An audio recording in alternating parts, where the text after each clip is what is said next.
Good morning, good evening, and good afternoon to everybody joining us around the world today. Thank you for joining us. We'll wait just a couple of more minutes for everybody to joining us, and we'll kick it off. Thank you.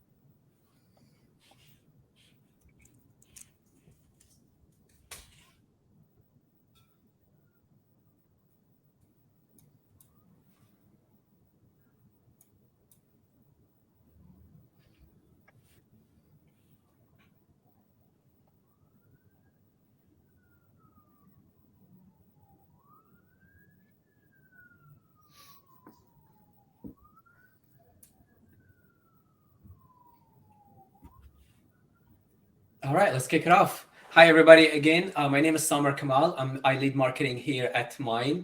And today, I promise you, will be one of the most exciting sessions that we've had in these customer webinars that we do every month. Again, thank you for joining us today. Feel free to drop your questions as we go through this. We have really one of my favorite customers, here. Before introducing Clarin, as usual, we have our co-founder and chief product officer, Kobi Nissan from Tel Aviv. Hey, Kobi. Hey, everyone. Awesome. And again, we're humbled and we're grateful to have one of our favorite customers, Clarin Gniffke from Shiftsmart. Hi, Clarin. Hi there. Thanks so much for having me. I have to say you're one of my favorite partners that I work with as well. So the feeling is mutual. That's exciting. Well, thank you. That's really humbling words. I appreciate it. Very good. So today we'll be talking about essential successful data privacy for a successful data privacy program. Clarin will be taking the floor and talk to you guys about advice, what she has to go through running her own shop and taking your questions. At the same time, we'll also, give it to Kobi as we go through the session. And we'll talk about some of the latest and greatest from Mine. We'll give it a short, brief demo as well, and show you what we have recently. What we announced is what we refer to as Mine Radar, which is our latest capabilities when it comes to discovering data in your organization. We also announced, this feature just last week, so you can go ahead and, at the URL that I have there, business.saymine.com/hub, and you can read through the features and capabilities within the announcement itself on your own time. But really, before we jump into the capabilities, I'd love to give it to you, Clarin. Maybe for anybody that's not familiar with Shiftsmart so far, maybe give us a little bit of, background about the company you work for and your own, duties, and how do you run your shop so far? Please. Sure. Yeah, I'd love to. I'll go ahead and give a little background on myself, and then talk a little bit about what our company does. So I have a background actually in public service and worked in government at a number of different levels and roles, but primarily as an investigator up through 2020, and then had sort of a career change and joined the tech startup world. So that was when I joined Shiftsmart. Shiftsmart was still a very young company at the time. I think I was employee 34, so I consider myself one of the OGs.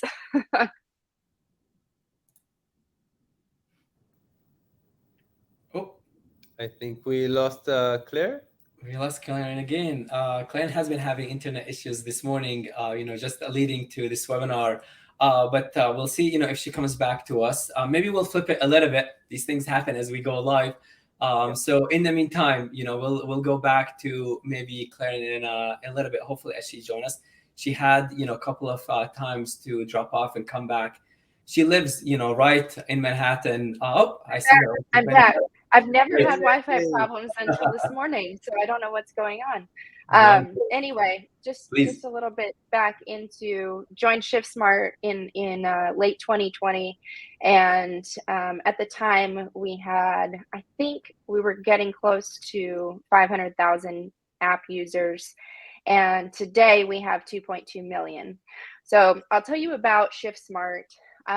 The best way to explain it is we are essentially the Amazon of labor.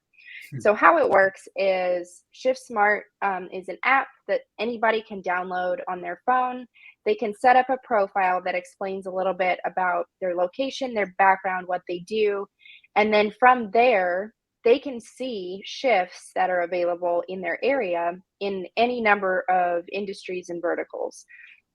We have partnered with customers all over the world, big names in convenience retail or hotels or even call center work. So we've contracted with them. They give us the opportunity to help fill their labor need through the contractors that we have using our app. So essentially, it's by saying we're like the Amazon of labor. You can go on the app and find anything that you want to do in terms of a job. Set your own schedule, work the hours that you want to work, and in the industry that you want to work. So it's really been a unique approach to labor, and I think in a big way, it's sort of reframing gig economy and contract work so that people can piece together full-time equivalent schedules, but doing what they want to do when they want to do it. Yeah. So I was kind of excited to join Shiftsmart in this like very unique idea. Our founders are incredibly visionary and forward thinking, and have been building this business since founding in 2015. And so I'm pretty excited to get to be a part of it, especially as we continue to grow so rapidly, not only in app users, but also in customers. That's amazing, Clarin. And yeah, it sounds like a very experience to be at such a heavy shop. The comparison that you did with Amazon, that's something that everybody can relate to. And Yeah. really, this is off the agenda, but as you spoke about it, I'm thinking, you probably have so much customer data, coming in, collecting it, if you will, and dealing with it. So just off the cuff, maybe what would be some of the challenges? How would you deal with contentious customer data and dealing with all of that information, please? So I'll clarify a little bit, just because I'll use some terms interchangeably throughout my explanation. And our app users we call workers or partners, but typically workers, since they're the ones that are actually doing the work. And then our customers are the big businesses that we contract with.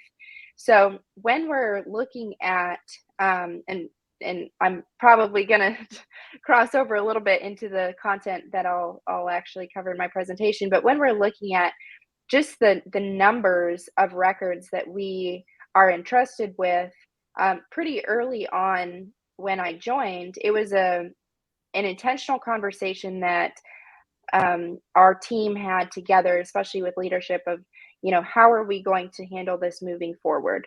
What is sort of the baseline principle? Because we look at it as somebody entrusting us with their personal information, and it's our responsibility to make sure that we handle that appropriately. Mm-hmm. Mm-hmm. Makes sense. Yeah. And you being one of the more forward thinking shops, that becomes an important point. What do you do about all the data? And it's not just about collecting it and holding it anymore. It's about doing the right thing for your customers and building that trust with them. Would you agree? Yes, absolutely. And I think especially on the customer side, like the level of security questionnaires that we've gotten over the years, and trying to make sure that we exactly map out and understand what customer data we're holding, where it is, where it goes, and they have to be able to trust that we're doing the right thing, not only by them, but by the people who are completing work on our platform too. Yeah, makes sense. Very good. And yeah, maybe you've touched already on some of the things that you wanted to talk about. Maybe let's dig in right into it. What would you talk about, like some of the successful things throughout your own experience, that led you to have a successful data privacy program at Shiftsmart? Absolutely. I joined this company and took this job not having like the traditional data privacy background. So it was a bit of a learning curve coming into it. And I really enjoyed that challenge, and thankfully was supported by our CFO and obviously the C-level at our company in like figuring out what our foundation was moving forward in how we handle data privacy. So I think I would say that that was probably one of the biggest lessons that I learned right off the bat is whatever we decide to do, and there are some use cases where, some of the folks on this call may work for companies that collect and sell customer data or worker data. And like whatever your path is, ensure that it is bought in by the entire leadership team, because once you've got that, you'll be able to implement so much more efficiently.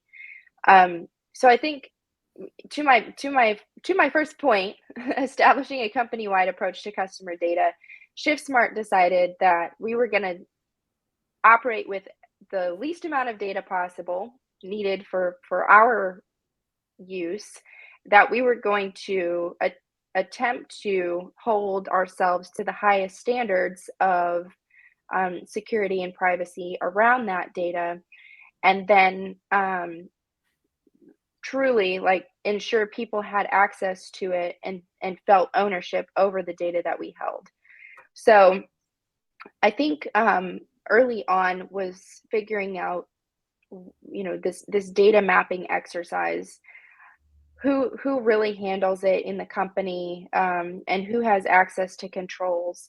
So I work very closely with our CTO, who's also one of the co-founders of Shiftsmart, and his team on the engineering side, obviously, because some of the more technical controls that need to be implemented do affect a privacy program so much.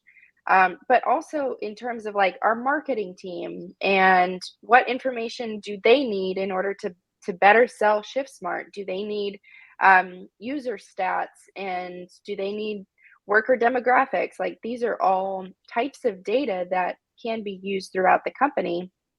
And just making sure that we're anonymizing where possible and truly holding ourselves to the highest standards of security.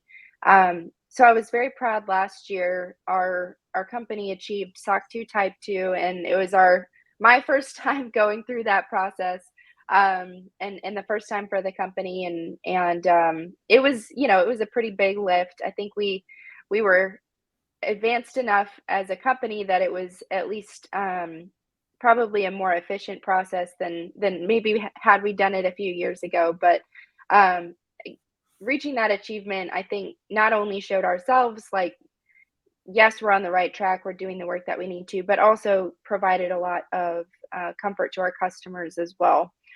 And I think passing that on to our workers and demonstrating to them that we take responsibility, our company-wide approach is ubiquitous across all strata within the company, that they own their data. We respect that, and we're going to do our best to make sure that we protect their privacy while we hold their data. So I think at the very beginning, like making sure that you have an agreed upon mission and strategy on how you're going to implement privacy across the board, and then choosing 2 or 3 members of the leadership team that can really champion that is going to be vital for building this process. Yeah, makes sense, Clarin. And really, it amazes me how, you talked about some of the data privacy terms that only a few years ago a customer would not understand. But it amazes me how much your average consumer, if you will, appreciates and trusts a brand when they think about, when they deal with a vendor such as yours, where they continuously, up-level their game within data privacy and compliance.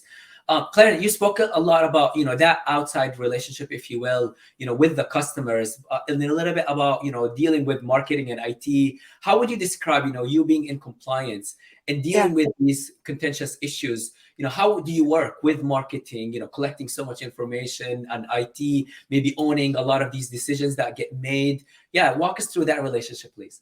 Yeah, I get a personal kick out of, I don't know if anybody watches The Office, either that's tuned in, but like the reaction that Michael usually has to Toby walking up to his desk is like, no. And so that is essentially what I do feel a lot of times, because more in jest than anything else, but because the team knows, like, okay, there's probably going to be guardrails put on, like, especially with startup mentality. There's a lot of, let's just go make it happen, visionary. And I often feel myself sort of pulling back on the reins, or being the one that's like, sorry, we can't actually do it this way. Let's choose another way, or putting the kibosh on somebody's grand idea. Obviously, it's just by nature of the job. I wear it as well as I can. But I think sort of fulfilling that role in the organization. Again, I'm going to point back to, like, thankfully I have champions on the executive team that will back me up in that sense of this is an operating principle that our company holds, therefore we are going to abide by it. And I think what it's done is not only endeared me to the entire company, obviously, but but it's also forced us to find more creative solutions rather than taking the most obvious approach. When it comes to, like, this privacy and security functionality that's sort of mixed in with compliance, in the role that I hold, I rely so much on my team. I have a great analyst who works with me, Peter, and he does a lot of the research on, like, making sure that we are complying with privacy frameworks around the world based on our workers that are in 100 different countries, and then also, like, contract compliance or minimum wage compliance. So there's so much that happens behind the scenes that I think really does take a team, but also takes that champion approach to know that I can always go back to counsel or my boss and sort of be backed up on this as core to our company. Again, this is what we have decided to do in terms of how we're going to handle partner or customer data. Therefore, we have to find creative solutions. Mm-hmm. Makes sense. I love it, Caroline. And yeah, I'm sure, the office analogy resonates with a lot of folks. I always like to think that, at the end of that show, they should have said based on reality, because of how real things are. I love it. So Kobi, I'd love to ask your opinion. Besides the office analogy, you speak to customers and prospects every day. What's some of the things that resonates with you from what Clarin mentioned? I'm curious. I think that at the end, like I think there's lots of confusion. There's, like, lots of this needs to provide, like, the greatest service, like great service to the end users, and to really be cautious and take the privacy really seriously, and be on top of things with data. But there is it's a big task. So there is lots of confusion sometimes. And on the other side, it's like, it feels like something that the entire organization needs to join force together and make sure that it becomes something that is inherent and by design within the organization. So we hear it quite a lot, and I feel like that the approach that is being taken, the way to tackle those things is really a key and essential in order to develop a functioning and good privacy program in the organization. Yeah, makes sense. Great. Well, thanks, Clarin. Would love to dive into it, with Kobi, talk about a little bit the Mine platform. Maybe just give a general overview very quickly, looking at the clock, and maybe we can dive into Radar, and the latest and greatest from us, please. Yeah, sure. So, this slides is something that we kind of going back and time and again. It's like to give us the structure and the main pillars, the main modules that the Mine PrivacyOps provides. So we have here the data mapping, the DSR handling, and the consent management. Just as a quick reminder, the DSR handling and the consent management are more of the client-facing side. It's like everything that is related to the cookie consent, scanning the website, collecting the preferences from users, managing that. Sometimes even support unique type of rights, such as the do not sell or do not share in the US. Then we have the DSR handling, where You want to collect all kind of privacy requests depending on the relevant regime that you are active on. Collect them in one place, manage the integrations, integrate into your tech stack, and make sure that we try to automate those processes as much as possible. So those are, the places where your client at the end of the day will be, we will see the front and center. We will see how your company interacts or respect their privacy rights. So I put those the DSR and the consent management on this bucket. The data mapping is all about governance, like being able to control all the data that we have inside the organization. It's not only about finding where data is and what data is being collected and processed, but it's also about justifying the use of why you are using this specific data. It's about setting up. Claire mentioned it before, like the relevant controls within the organization, and by the end of the day, also the policies that you can derive out of the privacy program. So if I set up a privacy program, we find all the data, we justify it. That's the way we define that we do business. It means that this is like the way that we want data to be interacted or used or processed in the organization. So anything that go outside of these definitions need to be flagged back to the privacy team, so that either we fix and adjust the business logics that we have, or we delete the data, or we train people to stay in accordance to what we define as the business logics. So that's the data mapping as a whole. And today we are going to focus on the very first layer there, finding the data that, or discovering the data sources, the data systems, the places where data might be processed in. So the very first layer there. So in order to do that, this is what the schema of the very first slide. What we want to do is to connect to multiple sources, not just to one, because the truth probably resides within multiple sources. So what you see here is a website, SSO, and email. So those are the sources, the places where that we want to kind of get information from. The website will not give us lots of coverage. I can go ahead, scan your website, find some cookies and apps that the company is using. Of course, the coverage is not going to be huge. However, it is going to be very important for the privacy team in order to identify the authoritative systems, the ones that are in the first line of reaction with the customer. This is where you probably need to have consent in place. So this is like one input.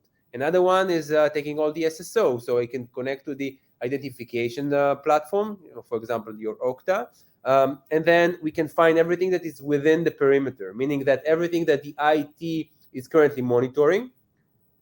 In terms of coverage, is going to be a decent coverage of the things that you are currently using actively. However, if we are tracking data and we want to really be control of all the data that is being processed and generated in the organization, it's not going to be enough. Because what about shadow IT? What about you tried the free trial of some kind of account, loaded some data in, it was not captured or monitored by the SSO.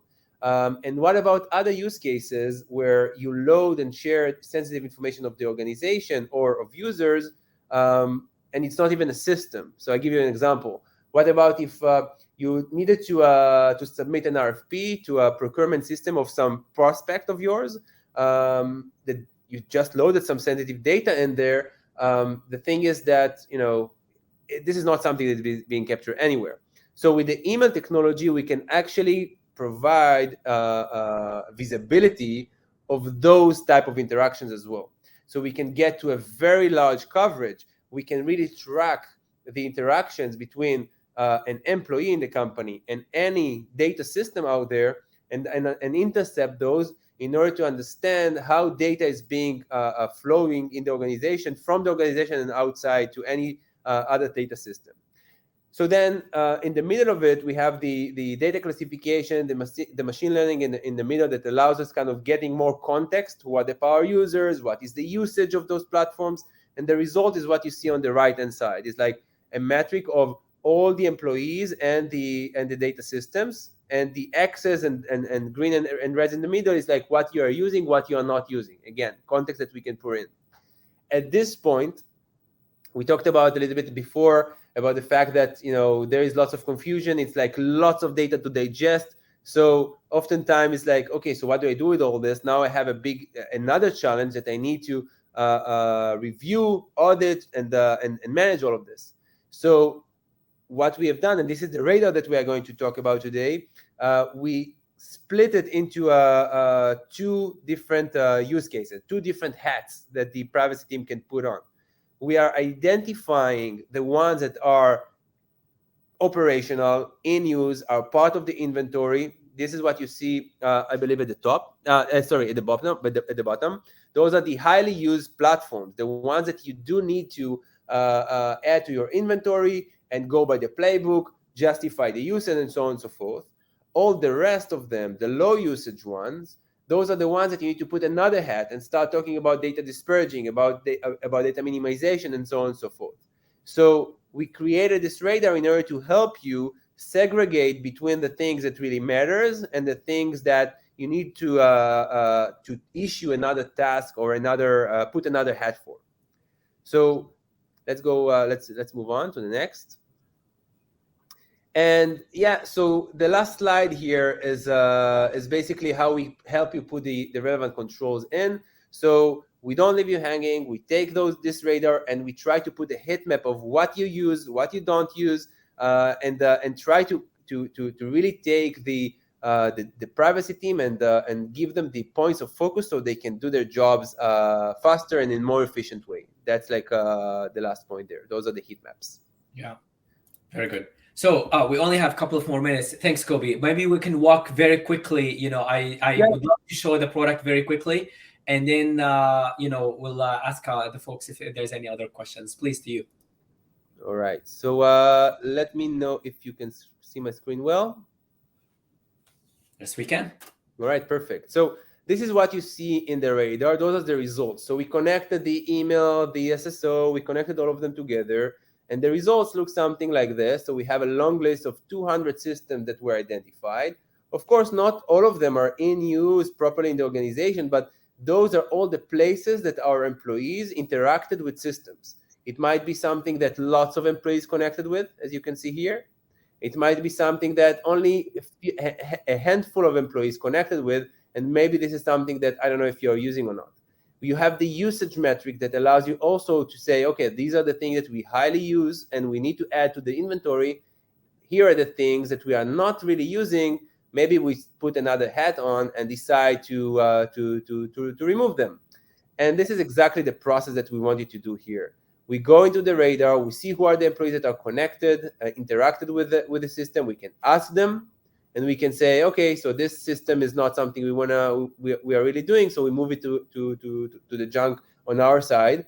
And once we do that, basically this is open up another process for the company. We'll leave that for a different session. And if we are using something, and let's say we have another one that we use quite a lot, so I can add it to my inventory and say, okay, now it just moved to my inventory.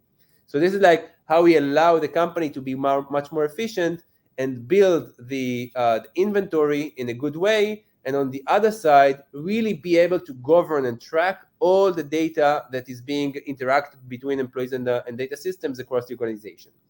Mm-hmm. I do want to share with you, lastly, only this. So we see here the impact assessment. Basically, what we do here is what I mentioned before. If we identified 200 or 300 systems here, we are allowing the privacy team to focus on the places that really matter, the actively used versus the ones that are with questionable necessity. And this is how you kind of become more efficient on your flow. So I try to be very quick, and we'd love to take some questions. Thanks, Kobi. Very good. I know we're running out of time, but I would love to hear from Clarin first. What your thoughts are. I think what resonates with me is data privacy professionals like you focus on what matters with how hectic your day is. But I would love to hear if you have any other thoughts. Yeah, I think, the tool that Kobi just showed, streamlined so much of that discovery process, right? So figuring out even just what data you hold can sometimes be a multi-week endeavor. And then where does it live? How does it travel? Like who's touching it? All of these things regarding the data you hold. So, I mean, we've partnered with Mine in order to help streamline and keep us in compliance, especially with DSAR requests. Anybody can ask us, you know, to delete their data or how their data is being processed. And so I think this next functionality is a huge step in the right direction that'll really streamline things for privacy professionals. Awesome. Thanks, Clarin. Thank you for joining us today. We definitely enjoyed it. I'm sure tons of people did. We have questions coming in, but I want to be respectful of everybody's time. So we'll definitely get back to you guys, you know, with questions after. So, but if you would love to have a little bit more detailed demo from Kobi, feel free to reach out to us, sales@saymine.com, or visit our site at mineforbusiness.com. Thank you so much for your time today, and see you in the next one. Have a good one. Thank you so much. Bye-bye, everyone. Thank you.